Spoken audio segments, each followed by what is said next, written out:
My name's Jack and I'm an addict. Hi, Jack.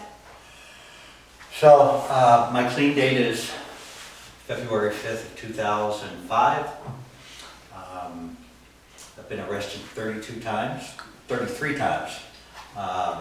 32 times of going back out and doing the same dirt all over again. And in the beginning for me, it was like the gateway drug. I smoked a little weed, didn't think anything bad was going to happen, and what they say is true. For me, it was a gateway drug.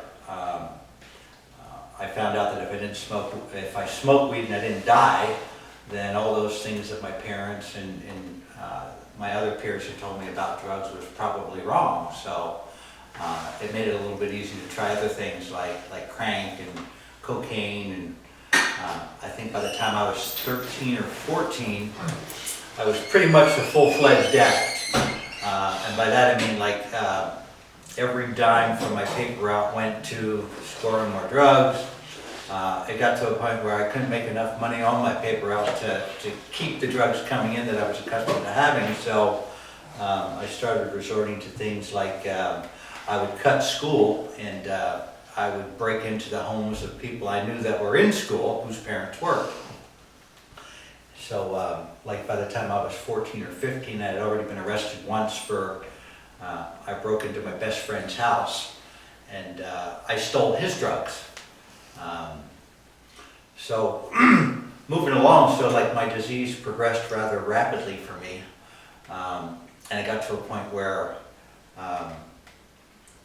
I guess I was that typical addict where the place I was living in, my name was not on the lease, so I wasn't an actual renter. There was the fluorescent orange extension cord that went from my house to the neighbor's house. And because it was orange, we had to cover it up with leaves so the neighbor wouldn't see it. I remember sneaking over, at nighttime, that was my thing. I always snuck around at night, but I'd go over with a 5-gallon bucket and steal water out of the swimming pool so I could flush my toilet. So things had gotten pretty bad in the end. So the last time that I got arrested, it was because I had a really bright idea. One of the girls I was dating had thrown all my stuff out onto the front lawn, and I decided I was going to show her that she didn't know who she was messing with, and I went and traded some dope for a half a stick of dynamite, and I was going to scare her. So I took the fuse from the dynamite and stuffed it into the end of a Marlboro cigarette, lit the cigarette, and I set this little homemade fuse bomb thing that I had made on the back wall of her property. And like I said, my plan was to scare her. And what ended up happening was when the dynamite went off, it not only blew the windows out from her house, but it blew the windows out on the houses on both sides of her home. And for the life of me, I couldn't figure out how I got caught, right? I took off, I went to the local bar, started drinking, playing darts, and 10 minutes after the dynamite had went off, Special Task Force and the bomb squad, and it felt like the National Guard had swarmed in on the bar, and I was laying on the floor with guns to my head, trying to figure out how did they figure this out so quickly? And what I didn't know is when they were questioning my ex-girlfriend about what had happened, and they obviously asked her, do you have any idea who could have done this? And she said, yeah, that son of a bitch Jack. I threw him out today and his stuff was on the front lawn, and so they knew exactly who had done it. That bright idea ended up getting me my last arrest was a 6-year term at Pelican Bay State Prison, and for me, that's where the miracle happened. While I was there, I started attending Narcotics Anonymous meetings regularly. It was a bit challenging because what I had learned through all my years of incarceration was, we traveled in packs, and I always hung out with my homeboys, and we were still doing those things we did on the outside and the inside, and And this time I decided to do something different. So, you know, I'm going to church, I'm going to Narcotics Anonymous meetings, I'm going to other self-help meetings, and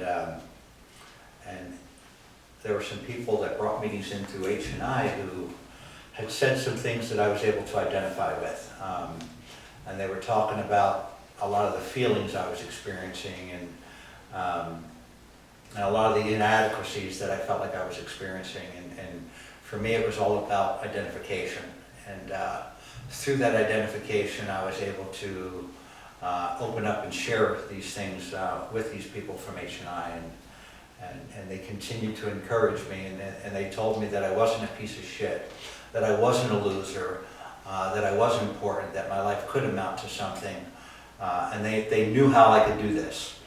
And you know, after I was released several years later, I started attending Narcotics Anonymous meetings on the outside. I started doing some of the things that they were suggesting. You know, I got a sponsor, started working steps, started being of service. And I didn't do everything perfectly. You know, I had a lot of success from doing things that were less than perfect, but because I got to experience a lot of relief from the things I was feeling, I got to experience the mending of relationships, got to experience a wonderful relationship with a higher power, started developing new relationships, and my life very quickly started to matter to me. I started having a sense of purpose, a direction, and it wasn't long after that I started going back into the institutions and jails that I did time in the past, and got a chance to share my experiences with other inmates and other prisoners, and my life kind of came full circle, right? I started to think that me getting clean, that there was a reason for it, that God definitely had a plan, and today I still continue to do those things, and the longer I'm clean, it seems like the debt that I have to Narcotics Anonymous becomes greater and greater, right? Every time I get blessed, it's something else I owe Narcotics Anonymous, and that's why I continue to do what I do. So if you haven't heard anything from what I've talked about today, know that an addict, any addict, can stop using drugs, lose the desire to use, and find a new way to live. My name's Jack, and I'm an addict. Thank you. Thank you, Jack.